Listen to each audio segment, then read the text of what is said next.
माँ जगदंबा भवानीच्या या कथा ज्ञान यज्ञामध्ये आपण प्रवास करत निघालेलो आहोत। आता इथे शौनकादी महामुनी सूतजींना प्रश्न विचारतात, महात्मा आम्ही असं ऐकलंय परीक्षित राजाचा पुत्र जन्मेजय त्यानं खूप मोठा माँ भगवतीचा यज्ञ केला, नौचंडी यज्ञ। आई जगदंबेचा एवढा मोठा यज्ञ करण्याचं कारण काय, किंवा त्याला ती प्रेरणा कशी निर्माण झाली, त्याला कशी इच्छा निर्माण झाली की जगदंबेचा आपण हा मोठा यज्ञ करावा। तर सगळ्यांनी याचं कारण लक्ष देऊन ऐका। आणि मग हा जन्मेजयचं यज्ञसत्र ऐकत असताना पांडवांच्या पूर्वजांपासून कथा आलेली आहे देवी भागवतामध्ये। तर ती फार अगदी मुळापासून कथा सांगितलेली। पराशर नावाचे ऋषी यांची इच्छा झाली की आपण तीर्थयात्रा करण्यासाठी जावं। तसं तर साधू संतांना तीर्थयात्रा करायला आवडते, ते आपल्यालाही सांगतात बाबांनो तीर्थयात्रा करा, कधीतरी जा काशीला, कधी जा अयोध्येला, कधी जा रामेश्वरमला, कधी जा हरिद्वारला, कधी जगन्नाथपुरी आपल्या डोळ्यानं पहा। आणि कुठेच जाणं झालं नाही तर पंढरपूर तरी पहा, कारण आपल्या सगळ्यांच्या अंतकरणाचा विसावा म्हणजे भगवान पंढरश पांडुरंग परमात्माची पंढरी। संतांचे प्रमाण आहेत, जन्मासी वाणी पहारे पंढरी, जन्मासी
माझ्या ताई दादांनो, माणूस म्हणून जन्माला आलो ना तर ही सगळी तीर्थ पाहावीत।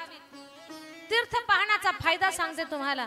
अन्य क्षेत्रे कृतम पापम पुण्य क्षेत्रे विनश्यती। जीवन जगत असताना संसारिक जीव आहात तुम्ही, देवी भागवतामध्ये सांगितलंय न ठरवता सुद्धा संसारिक लोकांकडनं 5 पाप घडतात रोज। पाटा वरवटावर वाटण करताना, पण आता पाटा वरवटा बदलला, मिक्सर आले, झाडून काढताना दुसरं पाप घडतं। अग्नी पेटवताना मग ते गॅस असेल अथवा चूल असेल तिथं पाप घडतं। धुणं धुवून काढताना पाप घडतं, झाडून काढताना पाप घडतं। अशी 4-5 ठिकाणं गृहस्थी लोकांच्या जीवनातली पाप निर्मितीची आहेत। मग हे घडलेलं पाप धुवून काढण्याचं काम कोण करतं?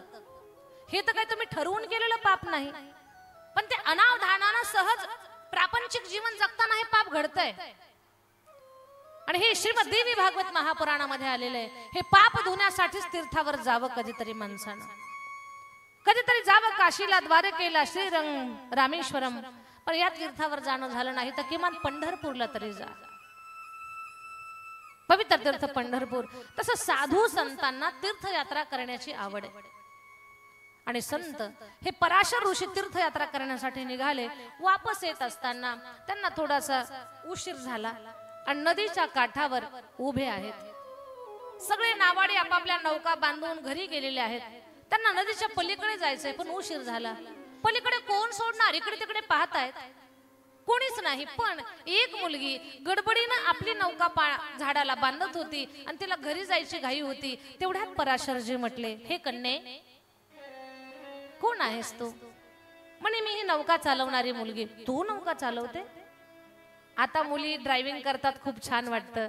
मुली गाड्या चालवतात, मुली विमान चालवतात, मुली सगळ्या प्रकारची वाहनं चालवतात. पण विश्वातली पहिली महिला ड्रायव्हर जर कोण असेल, मग ती नौका ड्रायव्हर असू द्या, तर तिचं नाव आहे सत्यवती. तिला पूर्वी मत्स्यगंधा म्हणायचे. एका कोळ्याची मुलगी, ती नौका चालवत होती. तर महात्मे म्हणतात, बाई मला पलीकडे जायचंय, पण आता कोणीच इथे मला पलीकडे सोडण्यासाठी नाही. मला मदत करते का, पलीकडे सोडते का? ती म्हटली, बाबा खूप उशीर झालाय आणि उशीर झाल्यामुळे माझे आई वडील माझी घरी वाट पाहत असतील. मी मुलगी आहे, आता एवढ्या उशिरा तुम्हाला पलीकडे सोडायचं आणि मी पुन्हा वापस यायचं, उशीर होईल. पण महात्म्यानं हात जोडले, बाई मला पलीकडे सोड, माझी विनंती आहे तुला. ती म्हटली, काही हरकत नाही. तिला नौका खूप छान चालवता येत होती. महात्म्याला नौकेमध्ये बसवलं आणि ती नौका चालवायला लागली. पहिली महिला नौका चालक, वाहन चालक, होडी चालक, जहाज चालक म्हणा.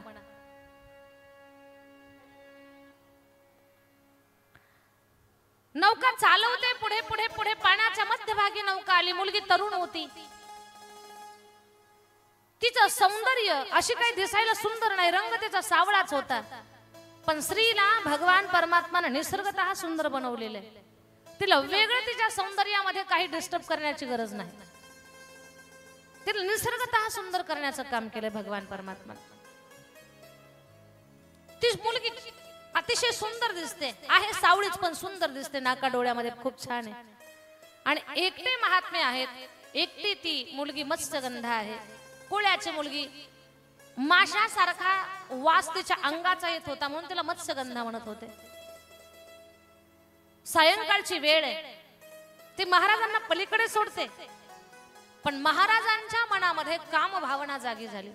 मोठे महात्मे आहेत, क्षमा मागितली तिला, हे देवी मला माफ कर. काय भगवंताची इच्छा आहे मला माहिती नाही, पण मला असं वाटतंय की तू माझ्या पुत्राची आई व्हावीस, तू माझी पत्नी बनावीस.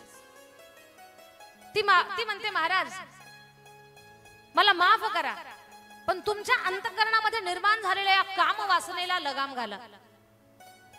महात्म्यानं सांगितलं, अगं मी एक महात्मा, मी ऋषी आहे. ती म्हणते, तुम्ही ऋषी आहात म्हणूनच मी बोलते. मी कोळ्याची मुलगी एका ऋषी सोबत कशी लग्न करणार? तुमचे नियम वगैरे, मला पूजापाठ काही याच्यातलं ज्ञान नाही.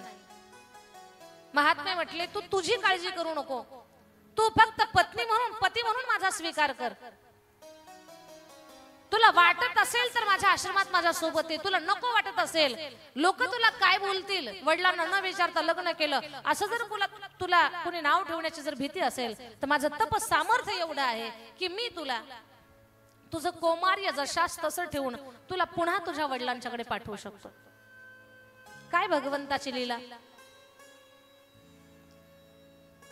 ज्यांनी 18 पुराणांची रचना केली, एवढा मोठा विद्वान महात्मा एका कोळ्याच्या मुलीच्या पोटी जन्माला आला, एका ऋषीचा अंश तिनं तिच्या उदरामध्ये, तिच्या गर्भामध्ये साठवला, आणि त्यातून एक महात्मा पुढे जन्माला येणार, पराशर ऋषी.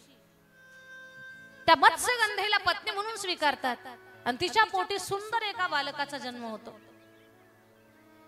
पण त्या मुलीला लोक लज्जेची भीती वाटते. ती म्हणते, बाबा मला माझ्या घरी जायचंय, मला माझ्या वडिलांकडे जायचंय. ते बाळ जन्माला आलं, त्याला पाण्यामध्ये सोडून दिलं आणि पराशर ऋषीनं सांगितलं, तुझा हा जो पुत्र आहे याला कोणी, याची जगात कोणी निंदा करणार नाही, हा जगत वंदनीय होईल आणि हा 18 पुराणांची रचना करेल.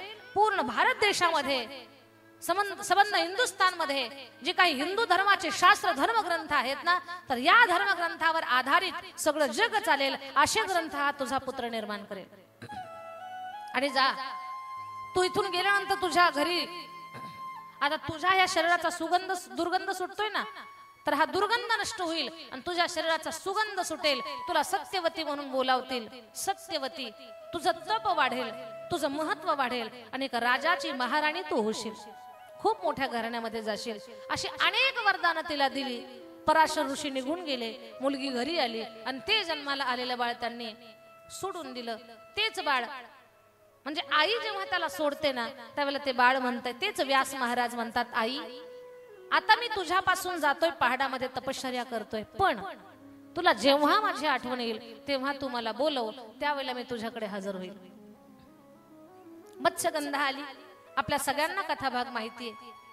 मत्स्यगंधेच्या नामामध्ये परिवर्तन झालं, तिला सत्यवती म्हणायला लागले. सत्यवतीच्या शरीराचा सुगंध सुटला, पण तिचं ते नौका चालवणं हे काम तिचं चालूच आहे.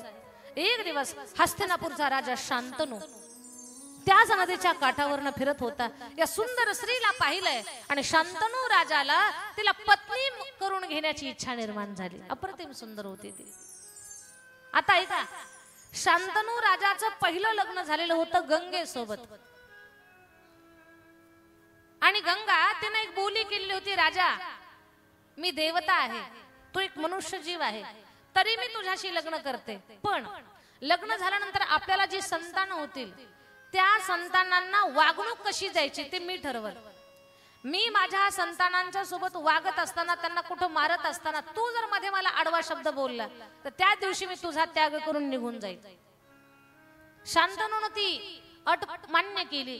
गंगा आणि शांतनू यांना संतान झाली, पण या गंगा मातेनं काय करावं, लेकरू जन्माला आलं की पाण्यात सोडून द्यावं. गंगा मातेनं काय करावं, बाळ जन्माला आलं की पाण्यात सोडून द्यावं. असे 7 बाळ तिनं पाण्यात सोडले. राजा शांतनू म्हटलं, तू आई आहेस का वैरीण आहेस? तुझ्या पोटी जन्माला आलेल्या छोट्याशा बालकाला तू पाण्यात सोडून देते? अगं सर्पिणी सारखा तुझा व्यवहार आहे आणि पवित्र नदी गंगा आहेस, तू एवढं कुकर्म करतेस. आता हे 8वं बाळ मी तुला मारू देणार नाही, 8वं बाळ मारू देणार नाही. बाळाला उचललं, शांतनूनं हृदयाला कवटाळलं, पण तेवढ्या एका कारणानं गंगा दुःखी झाली, गंगा निघून गेली. पत्नी गेल्यापासनं, गंगा गेल्यापासनं राजा शांतनू दुःखी असायचा. पत्नी विना जगणं, जगण्यात आनंद नाही, अंतकरण कुठे मोकळं करता येत नाही, एकटाच भटकत होता. तो शांतनू राजानं स्वतःचा पुत्र मोठा केलेला, वाढवलेला, त्याचं नाव देवव्रत, तेच पितामह भीष्म. मुलगा तारुण्यात आलेला आहे. शांतनू महाराज गंगेच्या काठावर फिरतात आणि फिरत असताना त्यांनीही सत्यवती पाहिली आणि तिला मागणी घातली, माझ्याशी लग्न करशील का? ती म्हटली, मी कोळ्याची मुलगी आहे पण मर्जीतली, माझ्या वडिलांना विचारा, माझं लग्न कुणासोबत करायचं, राजाला द्यायचं का भिकाऱ्याला द्यायचं हे माझ्या बापाच्या हातात आहे. आणि जगातला कुठलाच बाप आपल्या मुलीचं वाटोळं करत नाही. जर बापाला आपल्या मुलींनी कपडे किती भारी घालावेत हे त्याला कळतंय, आपल्या लेकरांना शिक्षण किती चांगल्या प्रतीचं घ्यावं हे जे बापाला कळतंय, त्या बापाला हे कळत नाही का की आपली मुलगी कोणत्या चांगल्या घरात द्यावी म्हणून? का त्याला तेवढंच कळत नाही, बाकीचं सारं कळतं? आपल्या जीवनातले जर सगळे निर्णय बाप घेत असेल तर लग्न नावाचा निर्णय सुद्धा बापाच्याच हातात ठेवा. ही जगातल्या सगळ्या माझ्या बहिणींना माझी विनंती, सगळ्यांना माझी विनंती, जर आपला बाप आपल्यासाठी लाड कोड कौतुक, त्याला सगळं आपलं चांगलं कळतंय तर तीही गोष्ट त्याला आपल्या बाबतीतली चांगली कळते, तेवढी गोष्ट सांभाळा. बोलणं ऐका माझं. ती सत्यवती म्हणते की माझ्या वडिलांना बोला. शांतनू महाराज आले, तुमची मुलगी मला पसंत पडली, हस्तिनापूरचा राजा आहे मी, सगळीकडे माझं शासन आहे, तुमची मुलगी मला पत्नी म्हणून द्या. कोळी माणूस होता, साधा भोळा, पण त्यानं सुद्धा विचार केला. म्हणजे मुलगी देताना माणूस विचार किती करतो, तुटका बाप असू द्या, पण पोरगी देताना 1000 वेळा विचार करतो की मुलगी द्यायची कुठं, तिचं भविष्य काय, भविष्याचा विचार करणारा आपला बाप आहे. माझ्या ताईंनो, एखाद्या गरीब बापाकडे लाख रुपयाचा बंगला नसेल, लाखो रुपयाचा बंगला नसेल, गरीब आहे तो. एखादा गरीब बाप सप्ताहाच्या पंगतीमध्ये अन्नदान करू शकत नाही, एखादा गरीब बाप सप्ताहाला देणगी देऊ शकत नाही, तो कुठलंच दान करू शकत नाही, पण त्याच्या एवढा श्रीमंतही कोणी नाही. ज्या बापाला 4 पोरी आहेत ना, तो 4 पोरीचा बाप सप्ताहाच्या पंगतीत काटकसर करतो, अन्नदान करताना काटकसर करतो, पोटाला खाताना सुद्धा काटकसर करतो, पण त्याच्या एवढा मोठा दाता कोण नाही का? तर तो जो दान करतो ना, ते दान कोणाला जमत नाही, ते दान आहे कन्यादान. त्याला जे दान करायला जमतं ना, त्याच्यापेक्षा मोठं कोणतंच दान नाही, कन्यादान. आणि कन्यादान करताना लाख वेळा विचार करतो, मी गरीब आहे, फाटका आहे, तुटका आहे, पण माझं लेकरू देताना मी चांगल्या ठिकाणी देणार, चांगल्या घराण्यामध्ये लग्न करून देणार, असा बाप विचार करतो. मग त्या छोट्याशा गरीब कोळ्यानं विचार केला, राजा मागणी घालतोय, पण त्या राजाचा पूर्ण इतिहास पाहिला, पार्श्वभूमी पाहिली, पण याचं पहिलं लग्न झालेलं आहे, याची पत्नी याला सोडून गेली, पण पहिल्या पत्नीचा मुलगा तो आता युवराज आहे. आता माझी मुलगी याची पत्नी होईल, माझ्या मुलीला लेकरं होतील, पण माझ्या मुलीची आणि लेकरांची दास्यांसारखी अवस्था होईल, गुलामासारखे राहतील. राजा तर बनेल त्यांचा मोठा मुलगा, आणि माझी लेकरं सैन्य भरतीमध्ये होऊन विनाकारण मरतील. महाराज माफ करा, तुमचा मोठा मुलगा राजगादीचा हक्कदार आहे, वारसदार आहे, माझ्या लेकरांची गुलामासारखी अवस्था होईल, माझ्या पोरीचं जीवन दुःखामध्ये जाईल. वैभवाकडे पाहून मी माझी मुलगी तुम्हाला देणार नाही. शांतनु राजा म्हटला ठीक आहे. शांतनु राजा वापस आला, पण मनामध्ये सारखा झुरत होता, त्याला त्या सत्यवतीची आठवण येत होती. तारुण्यात आलेले पितामह भीष्म, ज्यांना देवव्रत म्हणतात, ते देवव्रत म्हणत होते, बाबा का दुःखी आहात तुम्ही, काय झालं तुम्हाला, सांगा ना मला. पण बाप तरण्या बांड पोराला असं म्हणू शकत नाही की लग्न करण्याची माझी इच्छा झाली म्हणून. असा शहाणा बाप कधी बोलू शकत नाही. काहीच बोलत नाही शांतनु महाराज, पण मनातल्या मनात झुरत चाललेले आहेत, तब्येत खराब होत चालली. मग देवव्रतांनी म्हणजे भीष्मांनी मंत्र्यांची भेट घेतली आणि मंत्र्यांसोबत चर्चा सल्ला मसलत चालू झालं की नेमकं झालंय काय बाबांना. मग कळालं असा असा प्रकार घडला. तर देवव्रत म्हणजे पितामह भीष्म त्या कोळ्याकडे आले आणि कोळ्याकडे जाऊन हात जोडले. मी राजकुमार देवव्रत आहे, शांतनुचा पुत्र, माझी विनंती तुमची मुलगी मला आई म्हणून द्या. काय तयारी, तुमची मुलगी मला आई म्हणून द्या. तो कोळी म्हणतोय, देवव्रता माझी मुलगी तू आई म्हणून मागतोयस, अरे वेड्या विचार कर, उद्या तू राजगादीवर बसशील, माझी मुलगी दासीसारखी अवस्था होईल तिची, आणि तिच्या लेकरांची गुलामासारखी अवस्था होईल. माझ्या नातवंडाचं, माझ्या मुलीचं काय भविष्य. एक काम कर ना, तारुण्यात आहेस तू, तूच माझ्या मुलीला पत्नी म्हणून स्वीकार. माफ करा, मला तुमची मुलगी आई म्हणून द्या, पत्नी म्हणून नाही, आई म्हणून द्या. आणि तुम्हाला वाटतंय ना की हस्तिनापूरच्या राजगादीवर मी बसेल? कोळी दादा, मी शपथ घेतो, मी गंगेचा पुत्र आहे, देवव्रत माझं नाव आहे, आता मी भीषण प्रतिज्ञा घेतो की हस्तिनापूरच्या राजगादीवर हा गंगा पुत्र देवव्रत बसणार नाही. शपथ घेतली. पण तो कोळी बोलला, देवव्रता तुम्ही बसणार नाही, पण तुमचं लग्न होईल, तुम्हाला लेकरं बाळ होतील, माझ्या नातवंडाची आणि तुमच्या लेकरांची पुन्हा भांडणं लागतील, याच गादीसाठी मला ते भांडण नकोय. पुन्हा देवव्रतानं शपथ घेतली, ओ कोळी दादा, हा गंगेचा पुत्र भीष्म भीषण प्रतिज्ञा घेतोय. एक तर पहिली गोष्ट, हस्तिनापूरच्या गादीवर मी बसणार नाही, आणि दुसरी माझी शपथ, आजन्म ब्रह्मचर्य व्रताचं पालन करेल, मी लग्नच करणार नाही. माझं बोलणं कळतं माझ्या ताईंनो? वडिलांसाठी एका पुत्रानं लग्न न करण्याची आणि आजन्म ब्रह्मचर्य व्रताचं पालन करण्याची, हस्तिनापूरच्या गादीचं रक्षण करण्याची शपथ घेतली. काय पुत्र आहे. आता लग्न जमनात म्हणून पोरं बापाच्या डोक्यात धोंडे घालायला तयार झाले. काय कमवून ठेवलं आम्हाला तुम्ही, काय शिक्षण दिलं आम्हाला तुम्ही, आमचं लग्न कुठं जमना. आताची मुलं बोलतायत, पण काय देवव्रत आहे, काय भीष्म आहे. अरे भीषण प्रतिज्ञा केली म्हणून त्यांना भीष्म हे नाव प्राप्त झालं. गंगेचा पुत्र भीष्म त्यानं शपथ घेतली, हस्तिनापूरच्या गादीचं रक्षण करेल आणि मी लग्नच करणार नाही, आजन्म ब्रह्मचर्य व्रताचं पालन करेल. आणि मग अशी घोर प्रतिज्ञा घेतल्यानंतर लग्न झालं शांतनू महाराजांचं. शांतनू महाराजांचं लग्न झालं. पुढे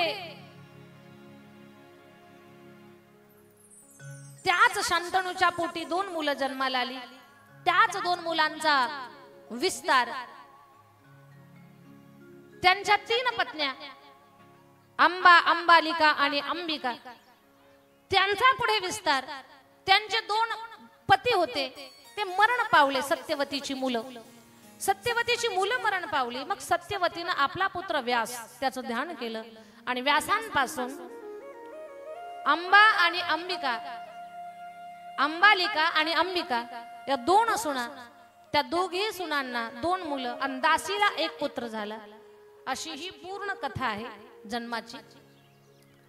तर सगळ्यात मोठा पुत्र तो आंधळा होता, त्याचं नाव धृतराष्ट्र. दुसरा पांढऱ्या रंगाचा झाला म्हणून त्याचं नाव पांडू.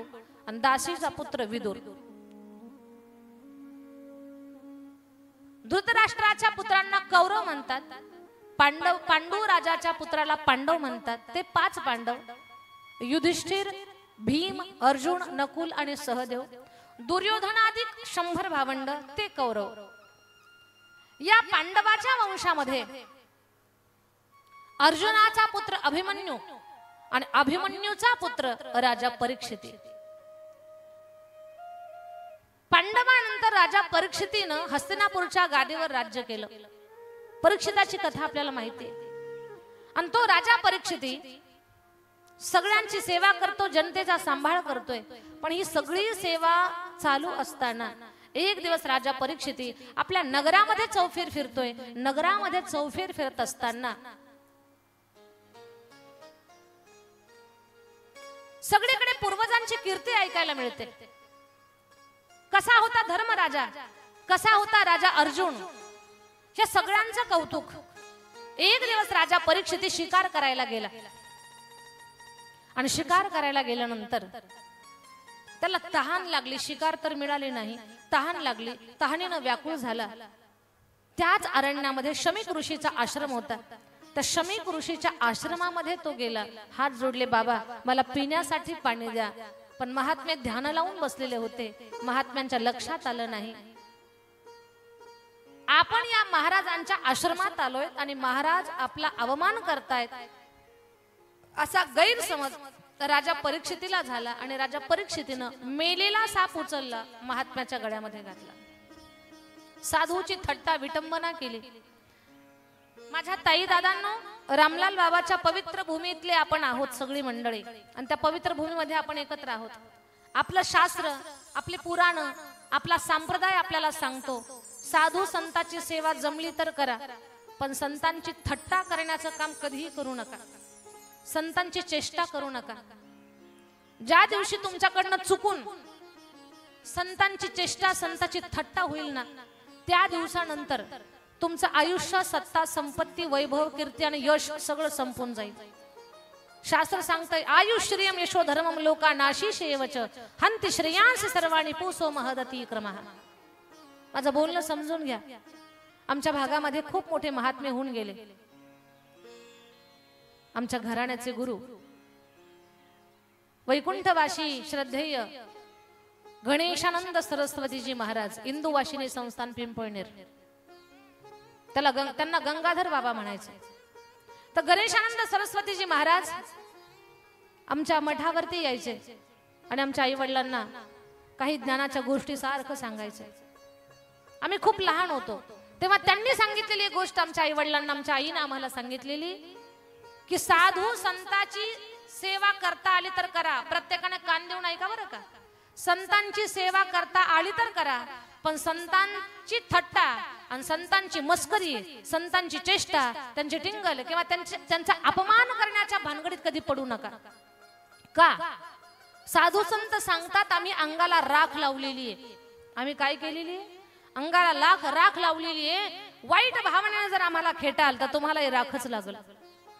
पण जर श्रद्धा, भाव, भक्ती ठेवून आमच्या जवळ आलात तर हीच राख अंगाराहून तुमच्या कपाळी लागल आणि तुमची इडापिडा निघून जाईल. फक्त आमच्या जवळ यायचं कसं ते तुम्ही ठरवायचं. कारण आम्ही आमच्या जीवनाची राख करून समाजामध्ये फिरतोय. काय जीवन आहे आमचं? आम्ही भगवत सेवेमध्ये स्वतःला वाहून घेतलंय. आमच्या स्वतःचं काही एक जीवन नाही. जे जगतोय ते देवासाठी, धर्मासाठी, जगासाठी, सत्कर्मासाठी. आम्ही स्वतःसाठी कुठे काय जगतोय? काल दीपक भाऊंनी सांगितलं की आम्ही एका संस्थेचं काम करतो. खरंच आहे ते. दीपक भाऊ, आपले गोरख भाऊ जेव्हा मठावरती आले, त्यांच्यासोबत बरीच मंडळी होती. त्यांनी सगळ्यांनी पाहिलंय की चकलंबा या गावी आपण 1100 वर्षापूर्वीचं जुनं देवस्थान सद्गुरू कल्याण स्वामी संस्थानचा जीर्णोद्धार करत आहोत लोकांच्या मदतीतून. ज्या गावात जाऊ, ज्या ठिकाणी कथेला जाऊ, तिथे लोकांना सांगतो की कल्याण स्वामी संस्थान, कल्याण स्वामी महाराजांची संजीवन समाधी स्थान आहे. त्या समाधी स्थानाचा जीर्णोद्धार करत आहोत, मठाचा जीर्णोद्धार करत आहोत. तुम्हाला जसं जमेल तसं सहाय्य करा. आणि त्या संस्थांच्या अंतर्गत आपण मागच्या 16 वर्षापासून मराठवाड्यातली पहिली मुलींची वारकरी शिक्षण संस्था चालवत आहोत की ज्या संस्थेमध्ये आज 300 मुली वारकरी अभ्यास करतात. मुली कीर्तन करतात, मुली कथा करतात, मुली गायन करतात. आज सध्याला आपल्या संस्थेतल्या बऱ्याच मुली कथेसाठी बाहेर गेलेल्या आहेत. पद्मश्री अण्णासाहेबजी हजारे, राळेगण सिद्धी, की ज्यांनी देश हलवला, माहितीचा अधिकार ज्यांनी आपल्यासाठी आणला, अशा अण्णासाहेब हजारे त्यांच्या राळेगण सिद्धीला आपल्या संस्थेतल्या मुली सप्ताह पार पाडण्यासाठी गेलेल्या आहेत. रोज अण्णांच्या सोबत बसतात, अण्णांच्या सोबत बोलतात. या छोट्या लेकरांचं किती मोठं भाग्य म्हणावं लागेल, ज्या अण्णांना पाहण्यासाठी लोकांचे डोळे आतुर झालेले आहेत. एवढी मोठी हस्ती, त्यांचं सानिध्य आपल्या संस्थेतल्या मुलींना प्राप्त होत आहे. आणि अण्णा सुद्धा तोंड भरून त्या सगळ्या लेकरांचं कौतुक करताय. अशा मुलींना घडवण्याचं काम करतो. गोरगरिबाच्या सर्वसामान्यांच्या मुली आपल्याकडे आहेत. आई वडील छोटीशी जेवणा खाण्यात मदत करतात, बाकी सर्व व्यवस्था आपण लोकांच्या मदतीतून मुलींची करतो. ठराविक मोजक्या अशा काही मुली आहेत की त्यांना आई पण नाही, वडील पण नाही, पण त्या मोजक्या आहेत. त्यांचा सर्वस्वी खर्च आपण पाहतो. मला सांगा, मुलींना घडवण्याचं जे काम आहे, याच्यापेक्षा देवीची कोणती मोठी सेवा आहे? तीच सगळ्यात मोठी भगवतीची सेवा आहे. स्त्री ही शक्तीचं, आई जगदंबेचं रूप आहे. आणि हा नवरात्राचा पर्व काळ आहे. या पर्व काळामध्ये या देवी चरित्राच्या माध्यमातून, जगदंबा भवानीच्या या देवी भागवत कथेच्या माध्यमातून तुम्हाला आम्हाला या सत्राचं सानिध्य प्राप्त झालंय. मला तुमच्यामध्ये कथा करायला मिळाली, तुम्हाला आमचं सानिध्य प्राप्त झालं. हा सुद्धा आपल्या सगळ्यांच्या जीवनातला खूप मोठा पर्व काळ आहे, खूप मोठा पर्व. चला, मला मोलाचं एकच सांगायचं आहे तुम्हाला, मला महत्वाचं एक बोलायचं आहे की साधू संतांनी सेवेसाठी जीवन अर्पण केलेलं असतं. मग आपण फक्त काय करायचंय? जमलं तर त्यांची सेवा करा, नाही जमलं तर त्यांना त्रास द्यायच्या भानगडीत पडू नका. पण राजा परीक्षिताकडनं चूक झाली काय? परीक्षित राजानं त्या साधूच्या गळ्यामध्ये मेलेला साप घातला. राजा तर गेला, पण त्या ऋषीचा मुलगा आला आणि त्या ऋषीच्या मुलानं पाहिलं, कुणी माझ्या वडिलांची थट्टा केली. मुलगा रडायला लागला. रडणाऱ्या मुलानं शाप दिला, ज्यानं माझ्या पित्याच्या गळ्यामध्ये साप अडकवला असेल त्याला 7 दिवसामध्ये तक्षक नावाचा सर्प दंश करेल आणि त्याचा मृत्यू होऊन जाईल. शाप दिला. मुलगा मोठ्या मोठ्यानं रडतोय. मुलाचं रडणं ऐकून महाराज समाधीतून बाहेर आले. विचारलं, बाळा का रडतोस तू? बाबा, कोणीतरी तुमची विटंबना केली, मेलेला साप गळ्यामध्ये अडकवला, मी त्या व्यक्तीला शाप दिला. बाळा, कुणाला शाप दिला? कुणी साप घातला मला माहिती नाही गळ्यामध्ये, पण मी शाप दिला. महात्म्यानं डोळे झाकले. तो राजा परीक्षितचं चित्र डोळ्यासमोर आलं. महाराज म्हणतात, बेटा, अरे ज्याला शाप दिला ना, तो प्रजेचं पुत्रवत पालन करणारा धर्मात्मा राजा आहे. अरे चुकला असेल तो, एखादी चूक त्याच्याकडनं घडली तर त्याला एवढा मोठा दंड आपण द्यायचा? ही गोष्ट बरी नाही बाळा. माझ्या ताई दादांना माझं बोलणे लक्षात घ्या. महात्मे मुलाला समजावून सांगतात, बेटा आपला साधूचा धर्म समजून घे. जग आग झालं तर आपण पाणी व्हायचंय. आगेचं उत्तर आगेनं द्यायचं नाही.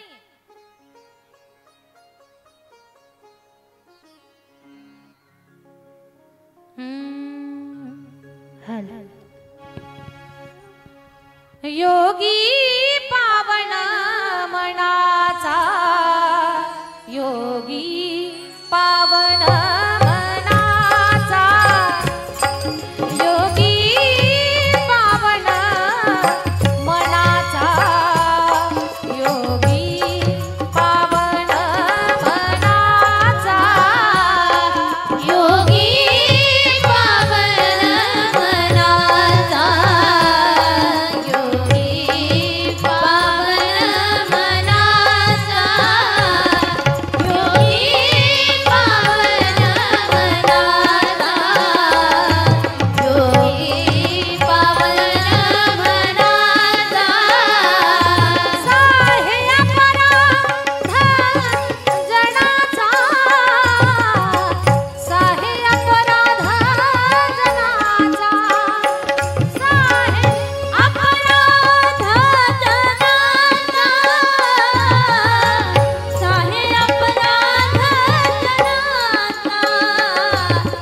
म्हणणार आहे त्या शब्दांना जरा कान देऊन ऐका.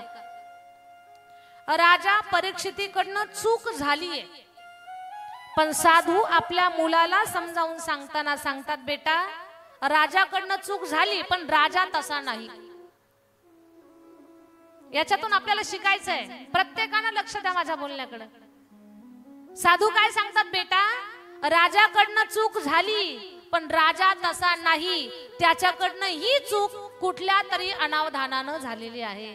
याचा अर्थ असा आहे, आपल्या जीवनामध्ये कर्म एवढी चांगली करा, एवढी चांगली कर्म करा, जर एखादी चूक चुकून झाली तर लोकांनी म्हणावं, अरे तो चुकीचा नाही रे, त्याची वेळ चुकीची होती, असं लोकांनी आपल्याही बाबतीत म्हणावं. याच्यासाठी कर्म चांगली करा. माझं बोलणं समजतं ना तुम्हाला? राजा परीक्षितीनं काम एवढी चांगली केली होती, एवढी चांगली कामं केली होती, फक्त चूक एक झाली. आणि ती चूक महाराज म्हणतात होऊ दे त्याची चूक, पण त्यानं ते ठरवून केलेली नाही, ती चुकून झालेली आहे, तो तसा नाही, असं आपल्याबद्दल कधीतरी लोकांनी म्हणावं. आणि तसं लोकांनी आपल्याबद्दल म्हणण्यासाठी खूप चांगली कामं करून ठेवा. 99 कामं चांगली करा. आणि भले जर एखादी चूक झाली ना तर लोक म्हणतील चुकू द्या, पण तो तसा नाही, तो चुकीचा नाही, त्याची वेळ चुकीची होती म्हणून त्याच्याकडनं हे घडलं. लोकांनी आपल्या चांगल्या कामांची आठवण काढावी म्हणून कर्म चांगली करत राहा. आता एक गोष्ट ऐका. श्रीमद भागवतामध्ये राजा परीक्षितीला जेव्हा शाप मिळतोय 7 दिवसात मरण्याचा, तर श्रीमद भागवतात असं सांगितले की राजा परीक्षित काय करतो, गंगेच्या काठावर जातो आणि भागवत ऐकतो आणि त्याचा उद्धार होतो, असं भागवतात सांगितलंय. पण या देवी भागवतामध्ये तशी कथा नाही. देवी भागवतात कसं सांगितलंय, राजाला कळालं राजा तू 7 दिवसात आता मरणार आहे, तर राजानं या देवी भागवतात असा प्रसंग दाखवलाय की राजा स्वतःला वाचवण्याचा प्रयत्न करायला लागला. राजानं रात्रीतून 7 मजली इमारत उभी केली की जिथे विना परवानगी वारा सुद्धा येणार नाही. 7व्या मजल्यावर जाऊन बसला राजा, स्वतःला वाचवायचंय त्याला. दारामध्ये शिपाई वगैरे सगळे ठेवून दिलेले आहेत, कुणीच त्या ठिकाणी विना आज्ञेचं वर येणार नाही, कुणी भेटायला येत नाही. राजा खूप चांगला होता म्हणून जनतेतली लोक सुद्धा यज्ञयाग करायला लागली. प्रजाजन म्हणतात देवा चुकलाय आमचा राजा, पण तो चांगला आहे, त्याला वाचव. आणि राजा सुद्धा स्वतःला वाचवण्याच्या प्रयत्नामध्ये 7व्या मजल्यावर जाऊन बसला. माझं बोलणं ऐका माझ्या ताई दादांनो. पहिला दिवस गेला, दुसरा दिवस गेला, तिसरा दिवस गेला, राजाच्या हृदयातली धडकी वाढत निघाली. 5 दिवस झाले, 6 दिवस झाले, आता राजाच्या आयुष्यातला शेवटचा दिवस राहिला. राजा सकाळपासून परेशान होता, बेचैन होता. मंत्र्यांना निरोप मिळत होते की कुणालाच आजवर येऊ द्यायचं नाही, आजचा दिवस ढळला की मी वाचलो, आजचा एवढा दिवस जावा म्हणजे माझं मरण टळलं. आणि 7व्या दिवशी एक मांत्रिक राजा परीक्षितीला वाचवण्यासाठी निघाला.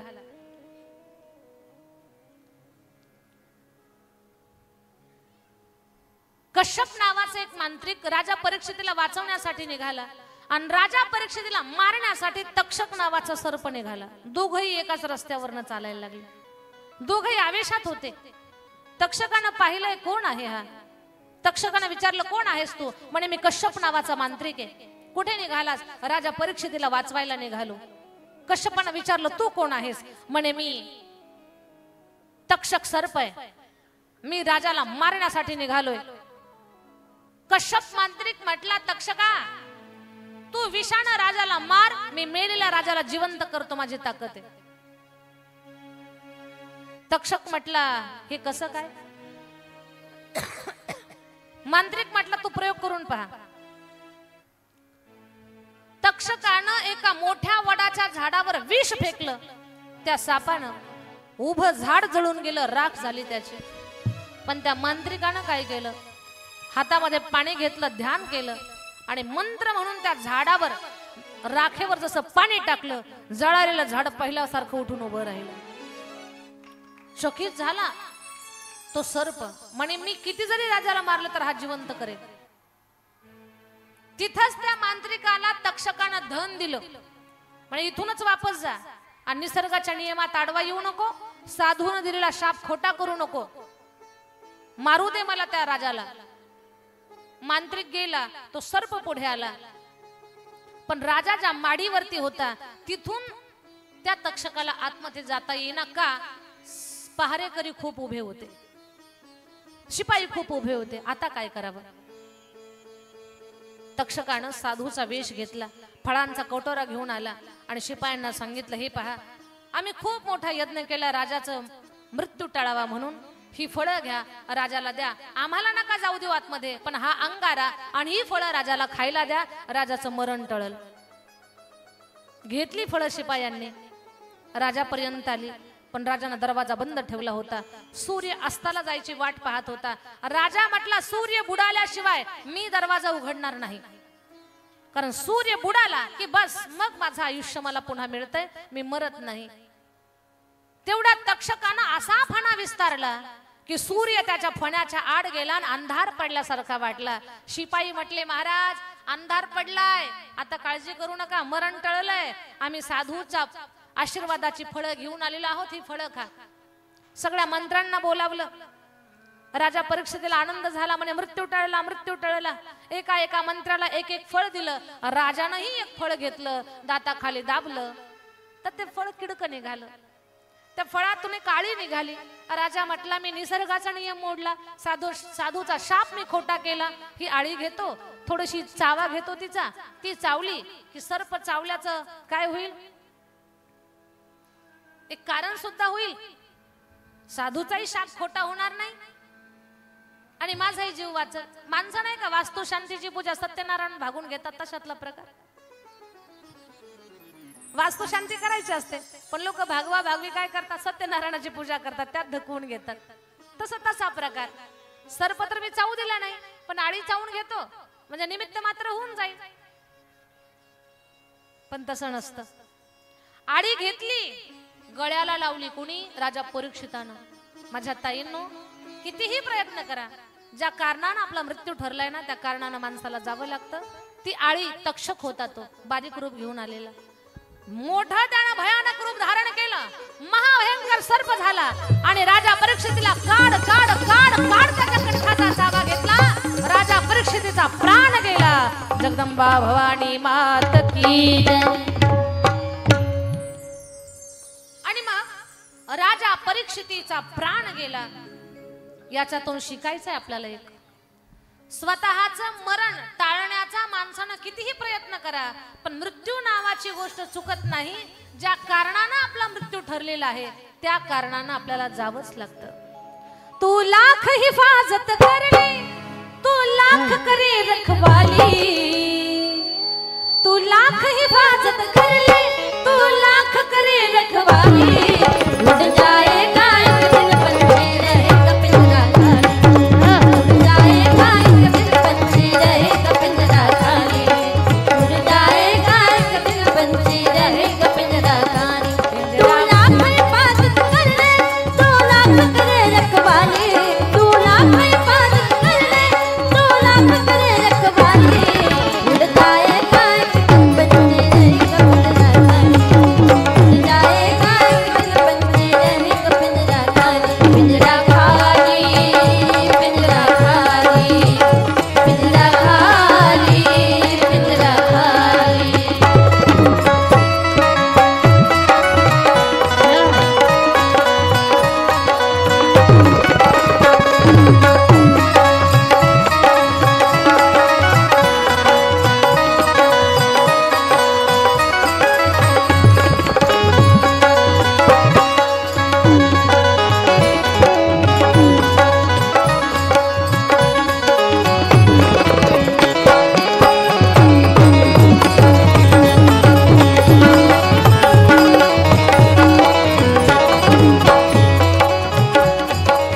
रहेगा पिंजरा खाली. जगदंबा माता की जय. मरण नावाची गोष्ट आजपर्यंत कोणाला चुकली नाही आणि या कारणानं माणसाचा मृत्यू झाला, त्या कारणानं मृत्यू झाला. इथं जर गेलं नसतं तर तसं झालंच नसतं, असं काही नसतं, ते ठरलेलं असतं. ती गोष्ट कोणाला चुकत नाही. पण कधीच मृत्यूला जबाबदार कुणाला धरायचं नाही. ज्याचं भरलं, ज्याचं सरलं, ज्या कारणानं ठरलं त्याला जावंच लागतं बाई. माझ्या ताईनो, एक बाई देवाला भांडत होती. काय भांडत होती? देवाचा त्यानं काय केलं? पेढा घेतला आणि खायला लागला प्रसाद म्हणून. देवाचा प्रसाद पेढा म्हणून खायला लागला. नरड्यात पेढा फसला आणि ठसक्यानंच माणूस मेला. बाई फार आगाऊ होती. तिनं देवालाच भांडायला लागली. देवानच माझा पती मारला, देवानच पती मारला. सारे लोक म्हणायचे बाई अगं देवाला नाव ठेवू नकोस, तू देवाला बोलू नको. ती म्हटली मी त्यालाच बोलणार, त्यानंच माझा पती मारला. चितेवर त्याला चढवलं तरी त्याचा एकच ठेका, देवानं माझा पती मारला. देवानं अन्याय केला, माझ्या नवऱ्याला मारलं. त्यानं प्रसाद खाताना माझा पती मेला, देवानच मारला. गंमत अशी, चितेवर चढवलं ते माणूसच उठून बसलं ना. ती म्हटली पहा देवानं मारला, घाबरून त्यानं माझ्या पतीला जिवंत केला. जवळ आली, ती म्हटली किती रडले मी तुमच्यासाठी, किती देवाला भांडले मी. तो म्हटला तो नंतर बोल, पण अगोदर पाणी प्यायला देते ना. घर घशात पेढा फसलाय, तो खाली ढकलत आहे. ती पटकन गेली, तांब्या भरून पाणी घेऊन आली. तिनं पाणी पिले, त्याला जोरात ठसका लागला. जसा ठसका लागला तर टुपकून मेलं. पेढा बाहेर पडला आणि पाणी आतमध्ये गेलं, ते जागेवर मेलं. आता सगळी लोक म्हणाले तूच मारला. लोक काय म्हणायला लागले, आता तूच मारला. तू पाणी दिलं नसतं तर त्याला काहीच झालं नसतं. कधीच देवाला दोष द्यायचा नाही, देवावर आरोप घ्यायचा नाही. ज्या त्या गोष्टी ठरलेल्या आहेत माझ्या दादांनो. कधी कुणाला जायचं काय, माणसाचं जीवनच असं आहे. इतना मजबूर हो जाएगा तू, इतना मासूम हो जाएगा तू. ईज मखमल का चोला है तेरा, एक कफन में बदलना पड़ेगा. किराए का घर है, जिंदगी एक किराए का घर है. एक ना एक घर बदलना पड़ेगा, एक ना एक दिन बदलना पड़ेगा, एक ना एक दिन बदलना पड़ेगा.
नावाची गोष्ट चुकत नाही.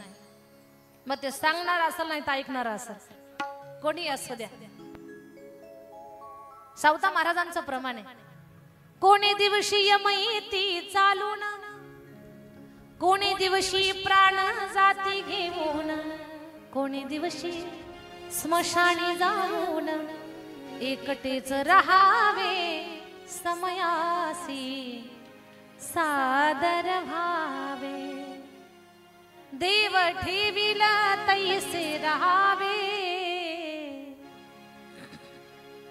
राजा परीक्षितीचा मृत्यू झाला. परीक्षितीचा पुत्र जन्मेजय त्याला गादीवर बसवलं. त्या जन्मेजयाचं लग्न झालं, सुखानं राज्यकारभार. पण पहा, एक उत्तेक नावाचे महात्म्य आले आणि त्या महात्म्याचं तक्षकाचं जमत नव्हतं. कधीतरी अशी माणसं आपल्या जवळ येतील, आपल्याला दाखवतील आम्ही खूप तुमचे हितचिंतक आहोत, आम्ही खूप तुमच्या जवळचे आहोत. पहा, तो तुमचा शत्रू आहे ना, त्याला जरा दाखवत आपण चांगलं. येऊन भेटतील आणि पेटवतील आपल्याला विचारानं, पण त्याच्या पाठीमागे त्यांचा स्वार्थ दडलेला असेल. कधीतरी जीवन जगत असताना कुणी जर आपल्याला फुगवण्याचा, कुणी जरी आपल्याला जर उत्साहित करण्याचा प्रयत्न करत असेल, एखाद्या कामामध्ये तुम्ही पुढे व्हा, आम्ही तुमच्या सोबतच आहोत, करा हल्ला, असं जर कोणी म्हणत असेल ना, तर त्यावेळेस सावध राहा, सावध राहा. कधीच कोणीतरी आपल्याला फुगवतंय आणि समोरच्या आपल्या शत्रूबद्दल कोणीतरी बोलतंय, असं जर आपल्याला कोणी म्हणत असेल, त्यावेळेस थोडेसे जास्त सावध व्हा. कारण कदाचित आपल्या माध्यमातून त्याला त्याचं काम करून घ्यायचं असेल. त्या उत्तेकाचं आणि तक्षकाचं जमत नव्हतं. मग तक्षकाचे शत्रू कोण कोण आहेत ते सगळे मिळवायला जमा केलं त्यानं. तक्षकाचे शत्रू कोण कोण आहेत ते आपले मित्र बनवू आणि मग तक्षकाच्या पुढे आपण चाल करून जाऊ, असं उत्तेक मुनीने ठरवलं. आणि उत्तेक मुनी जन्मेजयाकडे आले. जन्मेजयाला म्हणतात, काही वाटत नाही तुला? साप चावून बाप मेला, साप चावलेल्या माणसाला सद्गती नाही हे तुला माहित नाही? त्याला गतीच नाही, अरे त्याची मुक्ती कशी होणार, त्याचा उद्धार कसा होणार? खुशाल राज्य भोगतोय, काही वाटत नाही तुला? ज्या बापांना जन्म दिला, जग दाखवलं, त्याच्या मुक्तीसाठी तू काहीच प्रयत्न करत नाही. बाप मेला, साप चावून तसाच वाऱ्यावर सोडला. तो म्हटलं मला माहितीच नाही. अरे सूड घे, सूड, बदला घे. कुणाचा? सगळ्या सर्प जातीला जाळून टाक. भडकावलं आणि जन्मेजयानं सर्प सत्र चालू केलं. उत्तेकानं मंत्र उच्चार करायचे आणि सगळे सर्प त्या यज्ञामध्ये येऊन पडायचे. तक्षकाला सुद्धा मारण्याची तयारी. पण सर्पाच्या जातीचे मित्र आहेत आस्तिक मुनी म्हणून. जुन्या काळात माळवदाची घरं असायची आणि त्या घरावर नाव लिहिल्या जायचं, आस्तिक मुनी प्रसन्न. का? साप जरी आला तर लेकरा बाळाला डंख करू नये, सापापासून बचाव व्हावा. जुन्या काळात असायचं असं. पहा, आस्तिक मुनी नाव लिहायचं. तर आस्तिक मुनी आले आणि आस्तिक मुनीनं समजावून सांगितलं, जन्मेजया हे काय करतोयस तू? सगळी जात सर्पजात संपवायला निघाला. म्हणजे या सापाने माझ्या पित्याला चावलेला आहे आणि माझ्या पित्याला मुक्ती मिळाली नाही म्हणून मी सगळी सर्पजात संपवणार. महात्म्यानं सांगितलं आस्तिक मुनीनं, राजा तुझ्या वडिलांच्या उद्धारासाठी दुसरं काहीतरी कर. साप चावला, वडिलाला गती मिळाली नाही म्हणून सगळ्याच सर्पाच्या जातीला संपवायचं, ही गोष्ट बरी नाही. अरे साप आपल्या नजरेमध्ये वाईट आहेत, पण देवानं निर्माण केलेली प्रत्येक जात ही सृष्टीच्या उपयोगाची आहे. साप हे शेतकऱ्यांचे मित्र आहेत. ते उंदराला खातात आणि उंदीर हा कुणाला सोडत नाही. शेतकऱ्यांचं धान्य खातो आणि श्रीमंताचे कपडे खातो. उंदीर का साधा आहे का? त्या उंदराला मारण्याचं काम हा साप करतो. नको तू असं करू. समजावून सांगितलं आणि ऐकून घे. तुझ्या पित्याला सर्प चावून मारावं लागलं, हा ज्याच्या त्याच्या कर्माचा दोष आहे. त्यानं साधूला त्रास देण्याचं कर्म केलं, त्याचं फळ त्याला मिळालं. या भूमंडलावर प्रत्येक माणसाच्या जीवनामध्ये ज्या काही घडामोडी घडतात ना, त्या स्वतःच्या प्रारब्धानुसार घडतात. याच्यासाठी कुणाला दोष देऊ नको. प्रत्येक जीव कर्माच्या अधीन आहे. तू चांगलं कर्म कर आणि तुझ्या वडिलांच्या उद्धारासाठी प्रयत्न कर. राजा ऐक, जगी जीवनाचे सारा घ्यावे जाणूनी सत्वरा. जगी जीवनाचे सारा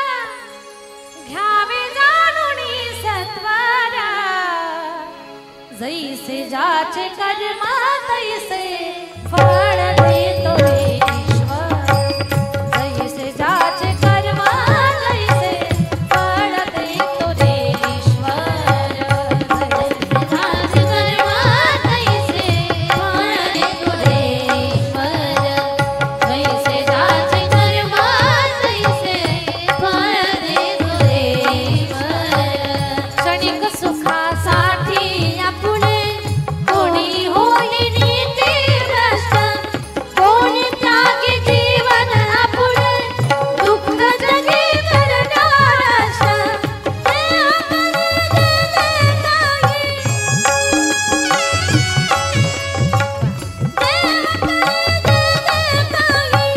आत्मभोगी तो नंतर जैसे जाचे कर्म तैसे फळ देतो रे ईश्वर जैसे जाचे कर्म तैसे फळ देतो रे ईश्वर जैसे जाचे कर्म तैसे फळ देतो रे ईश्वर जैसे जाचे कर्म तैसे फळ देतो रे ईश्वर जैसे जाचे कर्म तैसे फळ देतो रे ईश्वर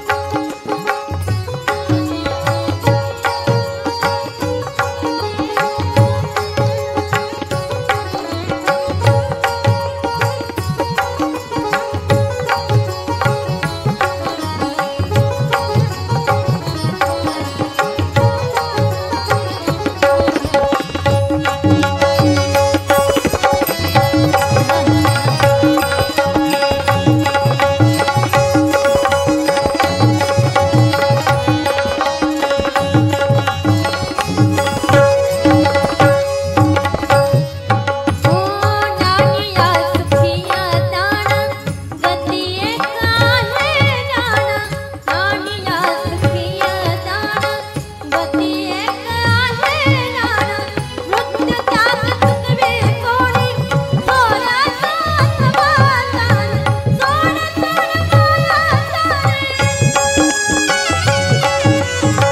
सोड माया सारे आहे जग रे ईश्वरा जैसे जाचे कर्म तैसे फळ देतो रे ईश्वर जैसे जाचे कर्म तैसे फळ देतो रे ईश्वर जैसे जाचे कर्म तैसे फळ देतो रे ईश्वर जैसे जाचे कर्म तैसे फळ देतो रे ईश्वर जैसे जाचे कर्म तैसे फळ देतो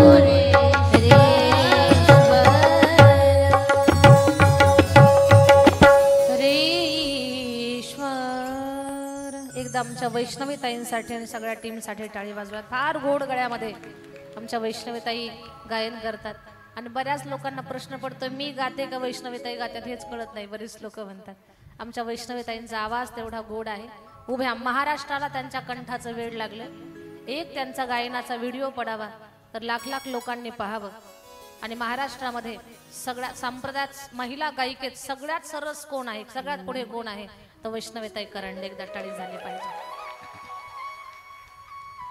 माझ्या ताई दादांनो समजावून सांगितलं अस्तिक मुनीनं राजा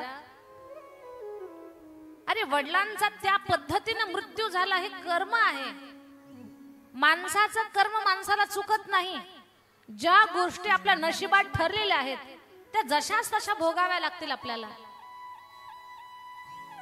पण लक्षात घ्या सोबत घेऊन आलेलं प्रारब्ध कर्म ते जर बदलायचं असेल तर चांगलं कर्म करत चला याच मातीमध्ये महाराष्ट्राच्या मातीमध्ये एक सामान्य परिवारामध्ये जन्म झाला आणि ज्यांनी खूप मोठी क्रांती केली आज आपल्या गळ्यामध्ये माळ गळ्यात टाळ कपाळावर कुंकू भाळावर बुक्का दारामध्ये तुळस मंदिरावर कळस महिलांच्या नाकात नथ आणि पुरुषांच्या ओठावर मिशी कुणामुळे जिवंत असेल तर केवळ महाराष्ट्राचे राजे छत्रपती शिवाजी महाराजांच्यामुळे आहे माझ्या ताई दादांनो छत्रपती शिवरायांनी क्रांती केली स्वतःच्या कर्मावर विश्वास ठेवला लोक आता म्हणतात अमावस्या आहे पौर्णिमा आहे आणि भद्रा आहे अमावस्येला कुठलं चांगलं काम करायला जायला नको, पण छत्रपती शिवाजी महाराज स्वतःच्या कर्मावर विश्वास ठेवत होते आणि शिवाजी महाराज म्हणत होते मी केलेलं प्रत्येक कर्म हे माझ्या स्वार्थासाठी नाही, माझ्या रयतेच्या सुखासाठी आहे। महाराजांच्या बऱ्याच मोहिमा या अमावस्येच्या रात्री होत्या। का? अमावस्येच्या रात्री काळोख असतो आणि त्या काळोखामध्ये दुश्मनाला आपण दिसलो नाही पाहिजे म्हणून महाराजांनी बऱ्याच मोहिमा अमावस्येच्या दिवशी काढायच्या ठरवल्या। आणि आपण मुहूर्त पाहतो का? मुहूर्त पाहतो आपण आपला आपल्या कर्मावर विश्वास नाही, पण छत्रपती शिवरायांची कर्म पवित्र होती। आई भवानीला नेहमी साथ घालत होती, आई जे काही करतोय ते जगाच्या सुखासाठी करतोय, आई जे काही करतोय ते गोरगरीब लोकांच्या कल्याणासाठी करतोय, आई जे काही करतोय ना या भोळ्या भाबड्या रयतेसाठी शेतकऱ्यांसाठी करतोय, बस माझ्या कामामध्ये मला कौल दे आई। छत्रपती शिवाजी महाराज आई भवानीचा आशीर्वाद घेऊन स्वतःच्या कर्मावर विश्वास ठेवून त्यांनी शून्यातून कसं स्वराज्य उभं केलं त्या छत्रपती शिवरायांचं झाकी दर्शन आपल्याला या देवी भगवतीच्या कथासत्रामध्ये होत आहे। झाकी घेऊन आपण समोर या। दारू घडवया आता दारू घड, दारू घडवया आता दारू घडवया आता दारू घडवया, दारू घडवया आता दारू घडवया आता दारू घड, दारू घडवया आता दारू घडवया आता दारू घडवया, दारू घडवया आता दारू घडवया आता दारू घड, दारू घडवया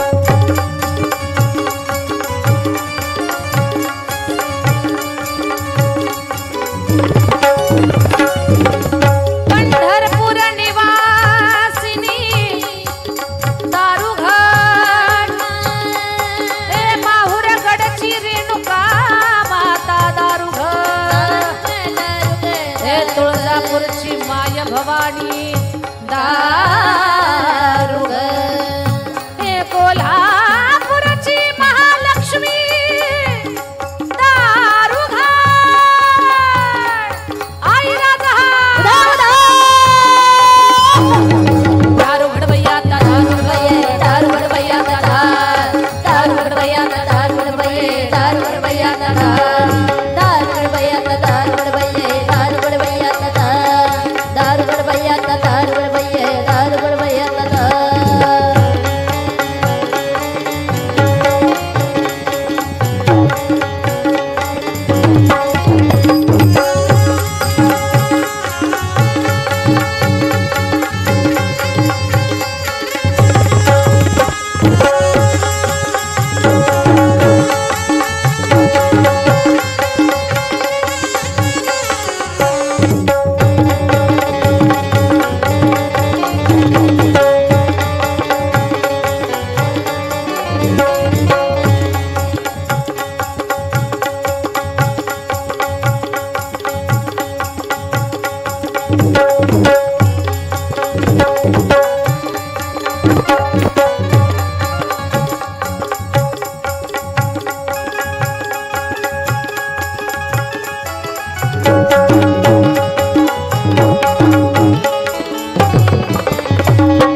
प्रार्थना करतात.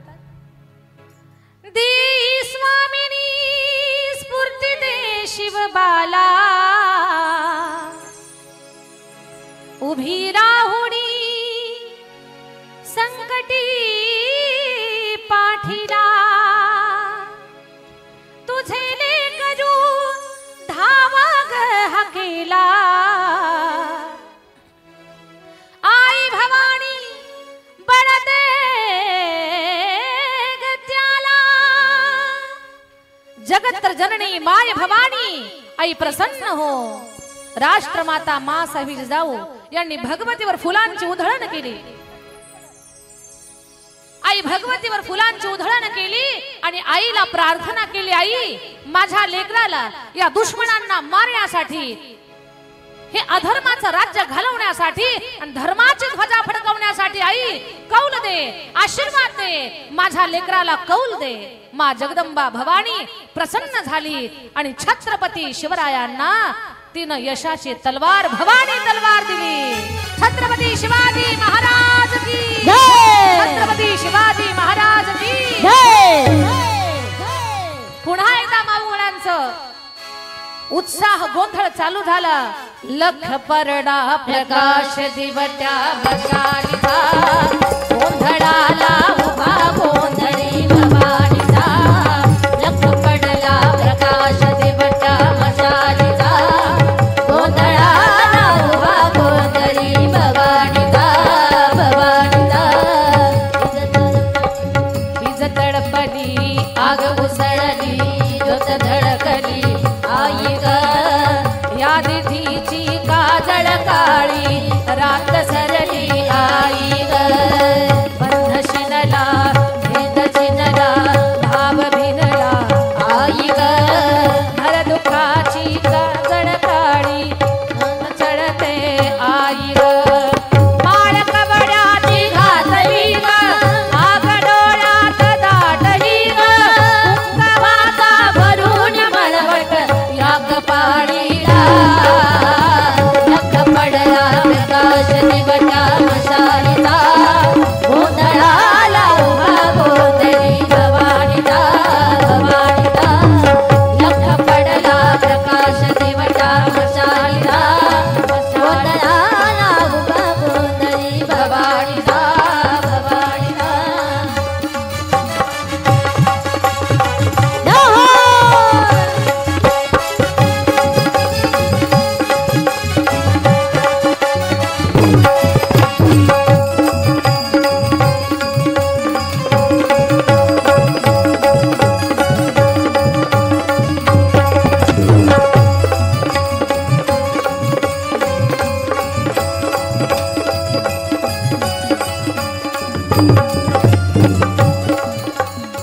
तुळजापूरच्या तुळजा भवानीचा,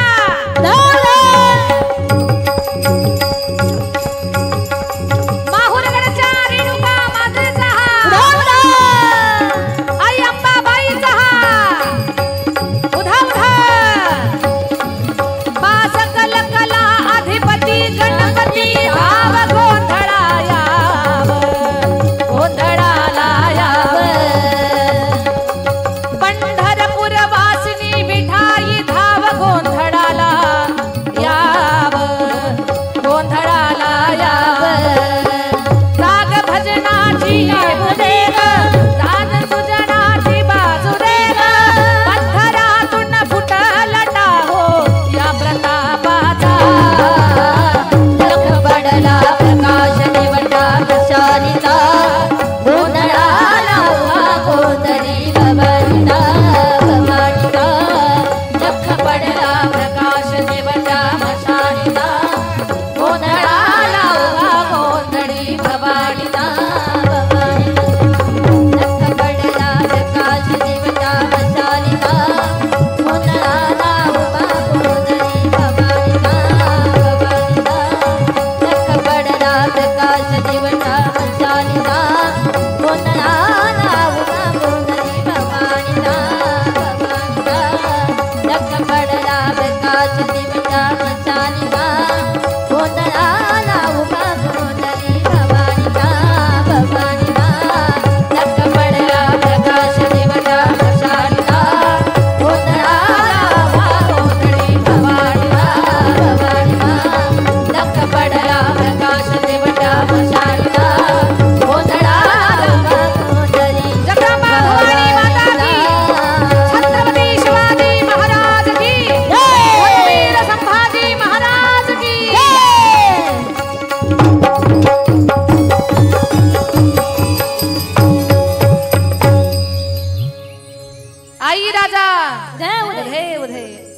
या सुंदर अशा झाकीसाठी